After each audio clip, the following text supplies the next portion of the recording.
Nobody's going to tell you this on the news. But I'm going to say it plain. The US economy is collapsing in real time. And it's not a glitch. It's the design. You're not imagining it. You're not just bad with money. Everything is getting more expensive. Wages are stuck, and the people in charge are lying through their teeth. The American consumer is now carrying over $17.5 trillion in personal debt, with over $1.1 trillion in credit card debt alone, and delinquency rates rising faster than they did before the 2008 crash. Housing is a joke. The median home price just hit $420,000, while mortgage rates hover above 7.5%, making homeownership the stuff of fairy tales. Over 70% of Americans live paycheck to paycheck, and the ones who don't? They're one emergency away from joining the rest. Insurance premiums are up 34%, car repairs are up 19%, groceries are up 21%, and you're being told to just tighten your belt. No, this is not your fault. You are being looted, quietly, systematically. America doesn't have a cost of living crisis. It has an economic war on the working class. And while they distract you with debates and celebrity gossip, the dollar is losing power. Corporate landlords are buying entire neighborhoods, and AI is replacing your job without replacing your income. They don't want you to see the big picture, but I do. Because something is very wrong with the US economy, and here's what they're hiding. 10. The US is quietly becoming a nation of renters. Permanently, you're not supposed to own anything anymore. That's not a conspiracy theory. That's the model. The US is undergoing a silent transformation from a nation of homeowners to a nation of permanent renters, and most people have no idea this was the goal. By 2030, over 55% of households under age 45 are projected to be renters, not because they want to, but because the system has made it mathematically impossible to buy. And it's not just the usual suspects like New York, Louisiana, or San Francisco. No, renters now outnumber owners in 22 out of the 50 largest U.S. cities, including Atlanta, Detroit, and Houston. In Phoenix, one of the epicenters of the pandemic housing boom, over 30% of homes sold in 2021 and 2022 were bought by corporate investors, not families, not veterans, not young couples, hedge funds, BlackRock, Invitation Homes. These companies are buying entire subdivisions before they even go on the market. And here's the kicker. These investors aren't flipping homes anymore. They're holding them. They're renting them out, forever. Because long-term rental income is the new gold mine, especially when Americans have no alternatives. Why is this happening? Because the average monthly mortgage payment on a median-priced home has doubled since 2020, jumping from $1,100 to over $2,700. Wages did not double. In fact, real wages are down when adjusted for inflation. And yet the government keeps telling you the economy is strong. No, it's not. It's rigged. And the American dream? It's being systematically erased. You will live in a home you don't own, drive a car you lease, stream movies on platforms you don't control, and owe debts you can't repay. You'll work to serve landlords and subscriptions, not build wealth. And if you miss a payment? Eviction, late fees, credit damage. You're back to zero. That's not a free market. That's feudalism with Wi-Fi. 9. Credit card debt has turned into America's silent national emergency. You want to talk about something nobody's telling you? It's the ticking time bomb of personal debt. And not just any debt. Credit card debt, which has exploded to an all-time record of $1.13 trillion as of late 2025. That's not just a number. That's households drowning, millions of Americans buying groceries, paying rent, and keeping the lights on with revolving credit at 24.99% APR. You read that right. The average interest rate is now over 20%, and many cards are pushing 30% for people with fair credit. That's legalized loan sharking. And it's not just irresponsible spenders. The biggest increase in credit card balances came from middle-income Americans, making $50,000, $100,000 a year. They're using credit not to vacation in Cabo, but to survive. And now the delinquency rates are rising fast. Over 8% of cardholders under 30 are now 90 days behind on payments. That's higher than 2008 levels. So what happens when that balloon pops? What happens when millions default all at once? You think the banks will just write it off? No, they'll jack up fees, tighten lending, destroy credit scores, and trigger another recession. Except this time, there's no room to cut interest rates. They're already at 5.5%. The Fed's hands are tied, Meanwhile, the banks just made over $130 billion in interest revenue from credit cards in 2024 alone. That's right. Your debt is their profit engine. They want you stuck. They want you behind. And the government? Silent. They bailed out Wall Street, remember? But they won't cap your credit interest rate. They won't forgive your debt. They'll just let you sink, one missed payment at a time. That's not stability. That's collapse in slow motion. 8. The insurance system is collapsing, and you're still paying for it. This one is so insidious you won't even notice until you're in the ER or your house burns down. The American insurance system, health, auto, property, is collapsing under the weight of inflation, climate disasters, and sheer corporate greed. Homeowners in Florida, Texas, and California are already living this nightmare. Over 3 million Americans were dropped from their home insurance policies in the last 12 months alone, and many more were forced into state-run programs with premiums up 65% year over year. In some parts of California, fire insurance is now impossible to get. In Florida, flood insurance now costs more than some people's mortgages, $6,000 plus per year. And if you think your employer healthcare plan will save you, think again. The average annual family premium for employer-sponsored health insurance is now $24,476, with workers paying about $7,500 out of pocket, and that's before deductibles, co-pays, and surprise bills. You're paying more for less coverage every year, and if you actually use the insurance, get ready for a battle.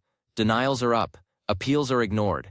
Medical bankruptcy is still the #1 cause of bankruptcy in the U.S., affecting over 530,000 households per year. What does this mean for the future? It means America is becoming uninsurable.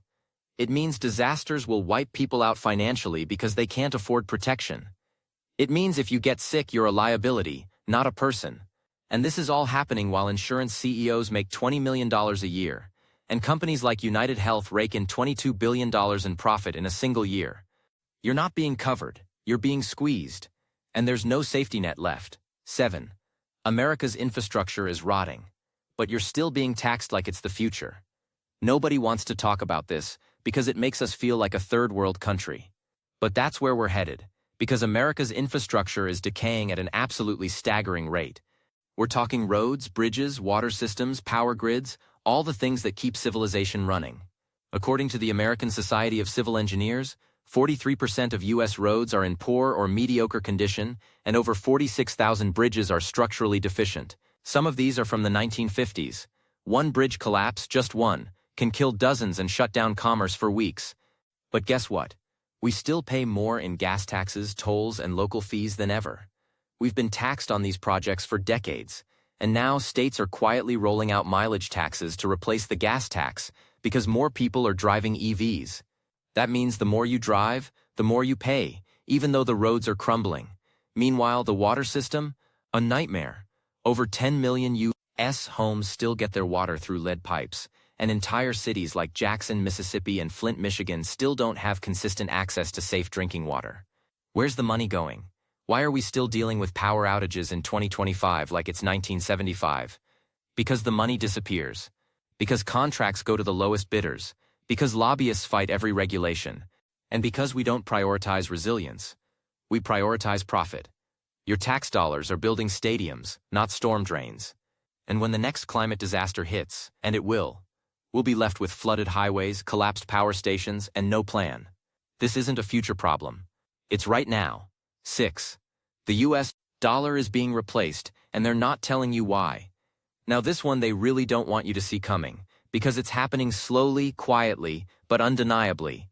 The U.S. dollar, the backbone of American global power, is being challenged like never before, not by conspiracy theorists, not by fringe economists, but by governments, by central banks, and by 1.5 billion people who no longer want to rely on a currency printed by a country that's $34 trillion in debt. In just the past 24 months, BRICS nations, Brazil, Russia, India, China, South Africa, have openly stated their intention to reduce reliance on the dollar. And now they've added Saudi Arabia, Iran, Egypt, and the UAE. That's the oil bloc, the energy bloc. These countries are now settling energy trades in yuan, rupees, and gold, not dollars. That's never happened before on this scale. Meanwhile, central banks around the world bought more gold in 2023 and 2024 than any time since 1950, dumping U.S. treasuries in the process. Why? Because they see the writing on the wall. Because they know that America's debt-to-GDP ratio is now over 122%, and the only way we pay the bills is by printing more money. That's not sustainable. And when the dollar weakens, everything you import becomes more expensive. Food, fuel, medicine, tech, inflation becomes permanent. And the Fed? They'll raise rates to combat it, which just means your mortgage, your car loan, and your credit card all get more expensive. You lose either way. This isn't just economic decay, it's monetary erosion. The dollar is still king, but the vultures are circling, and we're acting like we don't see it. 5. The real unemployment crisis is the jobs that don't exist anymore. Forget everything the media told you about the booming job market. They're quoting numbers from a rigged system that's been broken for years.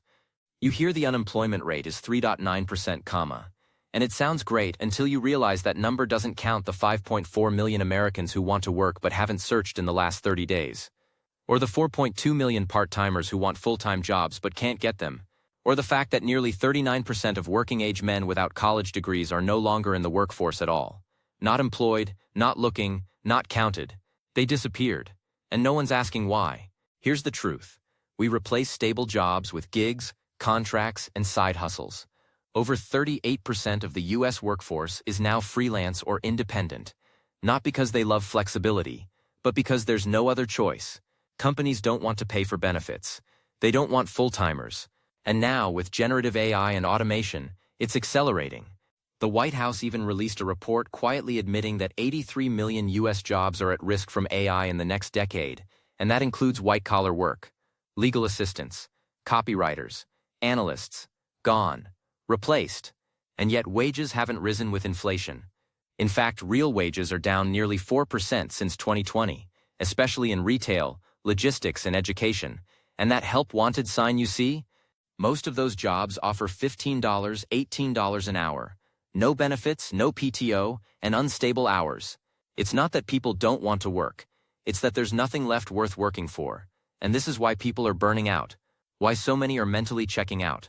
Because we're being squeezed dry for less and less. The government says job growth is strong. But what they're not telling you is that it's mostly low-wage, high-turnover service work, while we hemorrhage high-value positions overseas or to automation.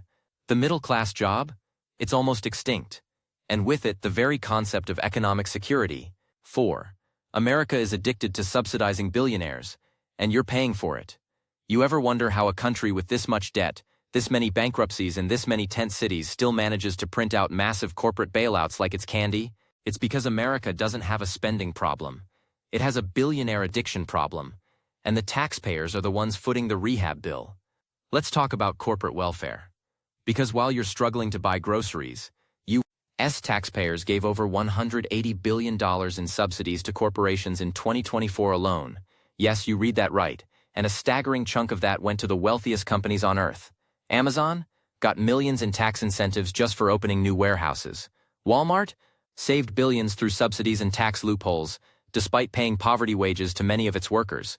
Tesla received $2.8 billion in government subsidies over the last decade, and that's just federal. Elon Musk's companies collectively have pulled in over $7 billion in direct government support. And while these giants take handouts, they use complex tax avoidance schemes to pay almost nothing back. In 2023, 55 of the largest U.S. corporations paid $0 in federal income taxes. Zero. And some of them received refunds. Refunds. Meanwhile, you miss a $300 tax payment, and they'll garnish your wages. The real kicker? These companies are using the cash not to raise wages or improve working conditions. They're using it to buy back stock and pay record-breaking executive bonuses. Apple alone spent $110 billion on stock buybacks in 2024, driving up share prices while laying off hundreds in retail. This isn't capitalism. This is corporate socialism, where profits are private and losses are public. And guess who's on the hook when they fail? You are. When Boeing screws up, bail out. When banks over-leverage, bail out. When real estate crashes, you guessed it, bail out. And you never get that money back. You never even get the option. You just keep paying more for less, while billionaires buy second yachts and politicians smile for the cameras. 3. The middle class is being erased, and it's not an accident. People say the American dream is dying. No, it's already dead. And the middle class? It's not shrinking, it's being strategically eliminated. Because in 1971, over 61% of American households were considered middle class, earning enough to own a home, raise a family, maybe even take a vacation, or send their kids to college without drowning in debt. Fast forward to today, and that number has dropped below 43%. And that remaining sliver of middle class is barely hanging on. One layoff, one rent hike, one medical bill away from financial ruin. But here's the part no one tells you. This wasn't an accident. It wasn't just globalization or bad luck. This was engineered. Over the past 40 years, the top 1% of Americans have more than doubled their share of national income, while median household income has barely moved. And what little gains the middle class made? Completely wiped out by inflation, housing costs, and the rising cost of survival. In 1985, the average home cost 3.5x the median income. In 2025, it's over 7.8x. That's not sustainable. That's a trap. And while you're working 2 jobs and eating $1.25 ramen noodles to stay afloat, Congress is giving tax breaks to private equity firms that buy up your neighborhood and turn it into a rental empire. They call it market efficiency. I call it economic euthanasia. You see it in the numbers. 70% of Americans now live paycheck to paycheck. Half can't cover a $500 emergency without borrowing. Millions of people with college degrees, even 6-figure salaries, still live with roommates or parents into their 30s and 40s. And don't even get me started on retirement. Because the average American has just $87,000 saved at retirement age. That won't even cover 5 years of rent in a major city.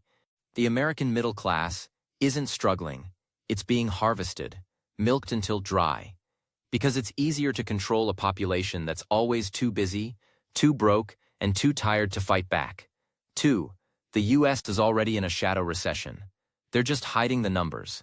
Let me tell you something you won't hear on CNN or Fox or anywhere else with corporate sponsors. We're already in a recession, a real one. Not the 2 quarters of negative GDP technicality economists argue over. A lived recession. One where your paycheck doesn't go as far, where your rent just jumped again, where your car insurance went up 28% in 12 months, and groceries are 21% more than they were 2 years ago. Tell me that's not recession behavior. But they'll gaslight you with GDP growth and jobs numbers, like that's the full story. Here's what they leave out. Credit card delinquencies just hit a 12-year high. Auto loan defaults are up, home foreclosures are quietly rising, and bankruptcies are climbing fast, especially among middle-income households and small businesses. Inflation is still ripping through essentials, and the Fed's solution? Crush the average borrower with high interest rates. But here's the truth. The official CPI numbers are cooked. The government changed the formula in the 1990s to make inflation look smaller. If we used the same methodology from 1980, real inflation would be closer to 12%. Not 3.6%. Not 4.9%. 12. That's why your $100 grocery haul now feels like $40 worth of food. That's why your rent's up 40%, but your landlord says, it's just inflation. No, it's exploitation. And the media keeps running victory laps over soft landings and resilience, when over 70% of small business owners say they expect a recession by mid-2026. But the elite don't care, because Wall Street is insulated. They're making money off volatility, off rate hikes, off your desperation. BlackRock and Vanguard don't care if your 401k gets wiped out. They're buying farmland, not stocks. They're hedging with real assets, while you're praying that Costco chicken doesn't jump from $4.99 to $9.99. This is a 2-tiered economy now. One where billionaires party while workers sink, and the official story is a hallucination designed to keep you calm while it all burns behind the scenes. 1. The American economy is no longer designed to serve people. It exists to extract from them. You need to understand something fundamental about how the U.S. economy works in 2025, and no, they're never going to say this part out loud. Because the truth is, the economy doesn't serve you anymore. It doesn't serve the working class. It doesn't even serve small business. The modern American economy has been quietly redesigned over the past 50 years into a machine of extraction. Not production. Not opportunity. Extraction. Your labor. Your time. Your data. Your desperation. That's the raw material. And the system? It's engineered to strip every ounce of value from you and deliver it to the top. Let's break it down. Since the 1970s, productivity has risen 62%, but real wages are up less than 17%. That means workers are doing more, producing more, generating more profit, but not getting paid for it. Where did all that extra value go? To the top 0.1%, who now control more wealth than the entire bottom 80% of the country combined. Meanwhile, CEO pay has increased by 1,460% since 1978. Not a typo, 1,400%. And the minimum wage? Still stuck at $7.25 an hour, unchanged since 2009, while inflation has eaten 40% of its value. You are now expected to pay student loan interest into your 60s, file taxes without help, and get fined if you mess up, provide your own health care, build your own retirement plan, absorb all inflation, keep up with rent hikes, job insecurity, and also hustle on the side, while billion-dollar corporations report record profits every quarter. That's not an economy. That's a trap disguised as freedom. And when things go bad, when the economy tanks or the bank fails or the job disappears, guess who gets bailed out? Not you. Never you. The corporations. The banks. The investors. You get left with a sorry for your loss and a higher interest rate. This system runs on compliance. On silence. On hope that you'll keep scrolling, keep swiping, keep buying, and never ask who's profiting from your struggle. But here's the ugliest truth. You're not crazy. You're not lazy. You're not alone. The system really is broken, but not by accident. It's working exactly as intended, and it's not going to fix itself.